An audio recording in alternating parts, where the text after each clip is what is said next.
Bonjour à tous et bienvenue dans la bibliothèque du geek. Aujourd'hui, nous allons parler de GastronoGeek. Ce livre est le résultat de la collaboration entre Thibaut Villanova et Maxime Léonard. Thibaut Villanova est fils d'artisan boulanger et passionné de cuisine. Il a une formation de commercial qui lui a permis d'organiser des animations pour Asmodée, Ravensburger, Ubisoft ou encore Nintendo. Il a ouvert en 2012 à Paris le fameux dernier bar avant la fin du monde. Il est aussi actuellement le directeur commercial de Comics Blog, 9e Art et Sci Fantasy, 3 magazines dédiés à l'actualité comics, manga et bande dessinée. C'est d'ailleurs au dernier bar avant la fin du monde que Thibaut Villanova rencontre Maxime Léonard. C'est lui le chef qui apportera ses talents en cuisine pour permettre de créer toutes les recettes de GastronoGeek. Son CV est également impressionnant car après l'obtention de son diplôme, il devient apprenti dans 2 restaurants étoilés avant d'en intégrer un autre, puis de travailler en tant que cuisinier particulier du ministre des Finances.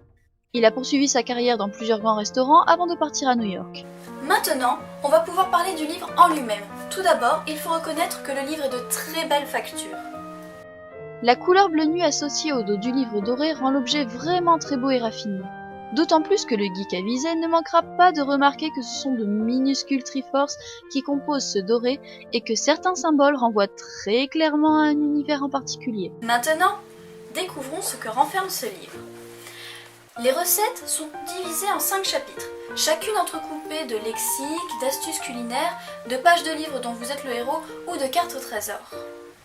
Ces chapitres sont la science-fiction, regroupant les univers de Star Wars, Retour vers le futur et Doctor Who, la fantasy, représentée par les univers du Seigneur des Anneaux, Harry Potter et Conan le Barbare, les mangas, à travers les univers de Dragon Ball, Candy Candy et One Piece, l'horreur et le fantastique, regroupant les univers des mythes de Cthulhu, La Nuit des Morts Vivants et Dracula. Et enfin les comics, avec les univers de Superman, Thor et Hellboy.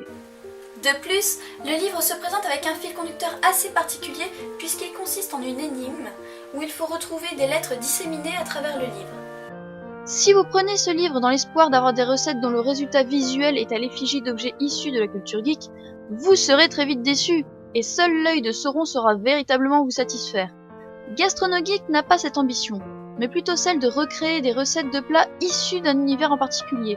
En clair, ce livre vous permettra de goûter à une tourte à la poire beurrée ou un Metropolis bagel, mais laissez tomber l'idée de faire des cupcakes Chewbacca. Mention spéciale pour la présence de pochoirs à photocopier dans le livre, ainsi que pour les commentaires présents dans les recettes, comme ce sage conseil prodigué alors que votre plat doit refroidir.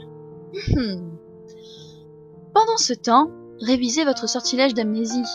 Saurez-vous vous souvenir de la formule ? Pourquoi ? C'est vrai ça ? Pourquoi ? Les photographies de Guillaume Xerve sont également superbes et mettent en valeur parfaitement les plats et l'univers auquel ils réfèrent. GastronoGeek est donc un livre fait par et pour des geeks, et ce n'est pas seulement du fait des références choisies, c'est dans le ton adopté, les micro-rappels sur les licences abordées, les différentes activités proposées, mais également la fameuse quête que vous acceptez à partir du moment où vous ouvrez ce livre. Il ne faut pas prendre ce livre si vous souhaitez faire des glaces sabre laser car il ne vous servirait pas à grand chose, mais les recettes sont originales, appétissantes et le livre très agréable à feuilleter pour un geek. De plus, si vous n'êtes pas un grand cuisinier, pas de panique. Ce livre des éditions Hachette Cuisine dispose d'un lexique simple d'accès et complet, vous permettant de comprendre enfin ce que signifient certaines expressions comme blanchir un aliment. En bref, un bon ouvrage qui peut cependant se révéler un petit peu décevant si vous n'êtes pas au courant de la direction qui a été prise par ses auteurs. Mais après cet épisode de la bibliothèque du geek, nul doute que vous savez tout ce qu'il y a à savoir là-dessus. Sur ce, bonne lecture et à bientôt!